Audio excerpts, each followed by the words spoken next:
Beautiful. And we can begin in 5, 4, 3, 2, 1. Good morning. I am Kenny McDuffie, Council Member for Ward 5 and Chair of the Council's Committee on Business and Economic Development. Today is Wednesday, July 6, 2022, and we are convening this additional meeting of the committee virtually via Zoom and DC Channel 13. We're also streaming live on www.dccouncil.us. The time is now 11:07 a.m. and I'm calling to order this additional meeting of the committee. For the record, I'd like to note that we have a quorum which consists of myself, Ward 2 Councilmember Mary Chey, Ward 6 Councilmember Charles Allen. I would be for Ward 3, actually. Oh, did I say? I'm so sorry about that, Councilmember Chey. Ward 3 Councilmember Mary Chey. Today, the committee is going to consider and vote on the following measures. Bill 24-441, the Credit for Reinsurance Amendment Act of 2022.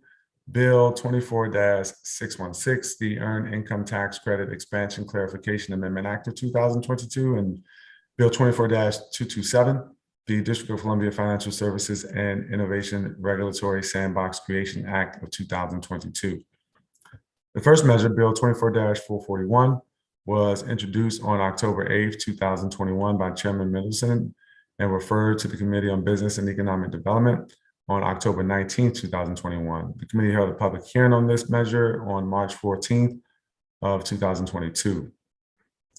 The Credit for Reinsurance Amendment Act would amend the Credit for Reinsurance Amendment Act of 1993 to incorporate the most recent National Association of Insurance Commissioners accreditation requirements that allow insurers to receive credit when reinsurance is ceded to an assuming insurer under certain conditions and grant the commissioner additional rulemaking authority to implement the new requirements. This legislation must be adopted by the district by September 1st of 2022 in the fall of this year to comply with the NAIC deadline. If the legislation is not adopted, then the district will not be accredited by the NAIC. Without accreditation, the district will lose the ability to enforce certain district insurance regulations and must default to enforcing federal regulations, thereby forfeiting sovereignty over insurance regulation implementation. The council has previously passed legislation to remain accredited with the NAIC and adopt NAIC recommendations within the district. This legislation is the latest iteration of previous NAIC-related recommendations. Is there any discussion? Hearing none, I move the draft committee report in print with leave for staff to make technical, editorial, and conforming changes. All those in favor, please signify by saying aye. Aye. Aye. All opposed? The ayes have it, and the measure is approved. The next measure, Bill 24-616, the Earned Income Tax Credit Expansion Clarification Amendment Act of 2022. And I'll note that we've been joined by Ward 7 Councilmember Vincent Gray. Bill 24-616, the Earned Income Tax Credit Expansion Clarification Amendment Act of 2022 was introduced on January 19th, 2022 by Council Members Allen, Nadeau, and Louis George. The bill was referred to the Committee on Business and Economic Development on February 1st, 2022. The committee held a public hearing on the bill on April 18th, 2022. If approved, this legislation would amend the District of Columbia Public Assistance Act of 2002, exclude monthly payments of earned income tax credit and any future low income tax credits from the definition of earned income, and cash assistance payments from the definition of income for purposes of determining eligibility for tax assistance for needy families and the Supplemental Nutrition Assistance Program, or SNAP. The district administers several public benefits programs, including TANF and SNAP.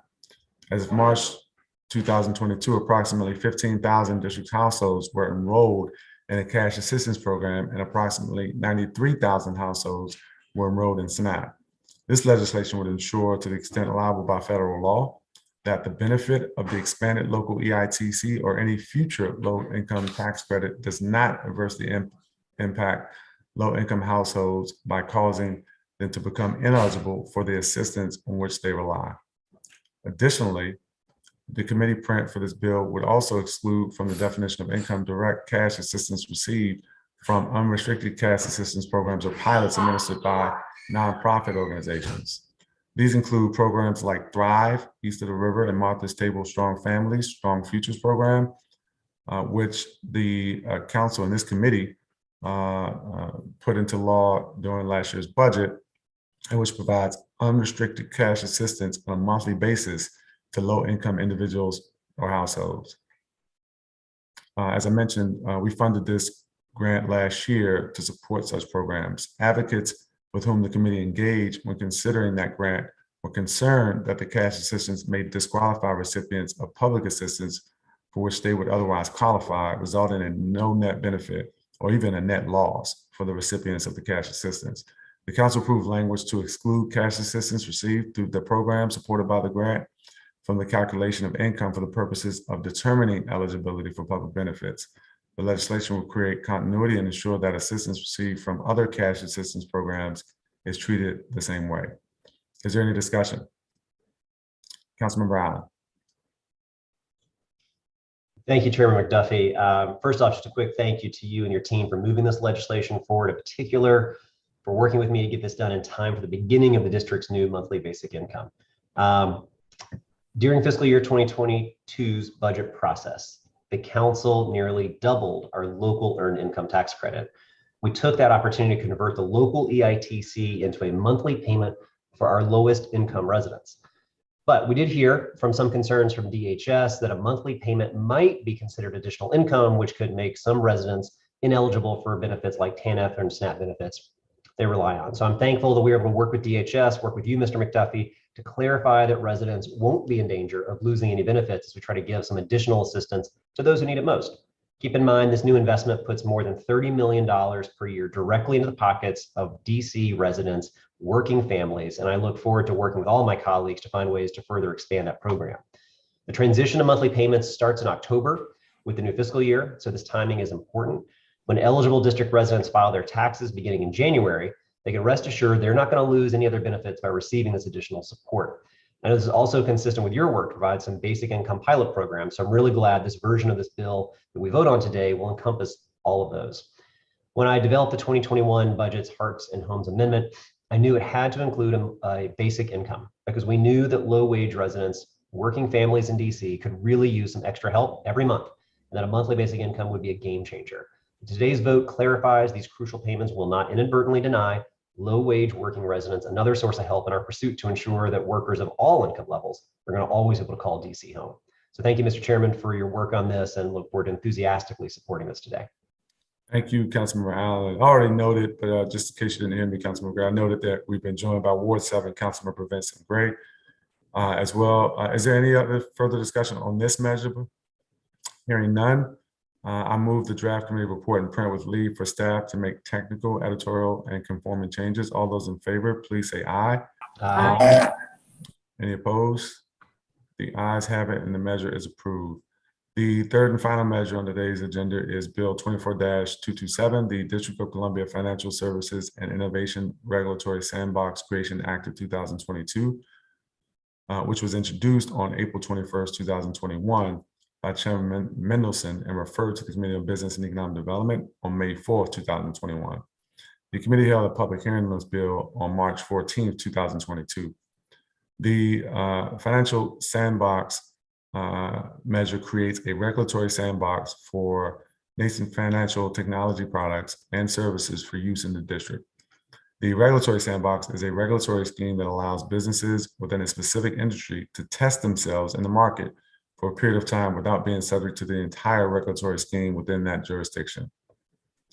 This legislation would help the district strike a balance between the regulatory structure that protects consumers and the innovative financial technology businesses and spirit within the district.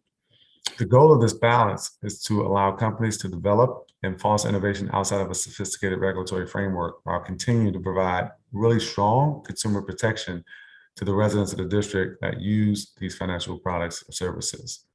Companies that could hardly be imagined 30 years ago are now thriving, employing thousands of workers and creating economic benefits for the areas where they are located.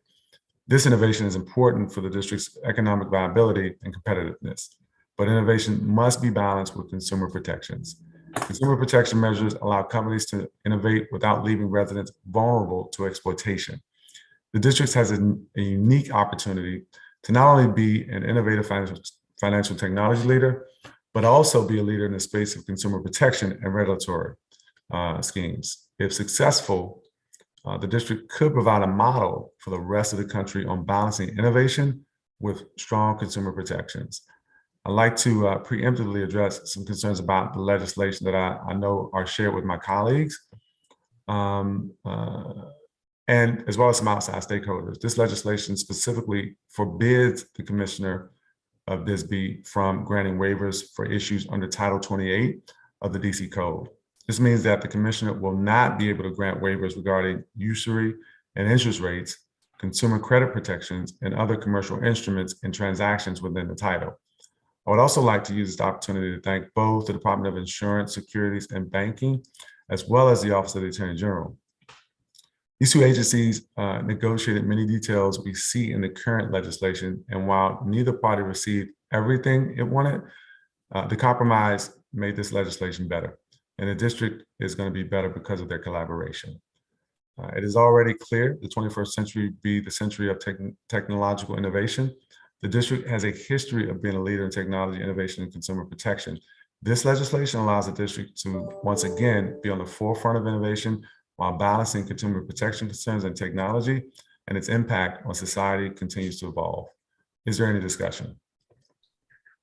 Councilmember Che? Thank you, Mr. Chairman. I will be voting yes on the bill today, though parenthetically, I was thinking of voting no because it has such a goofy title, Sandbox.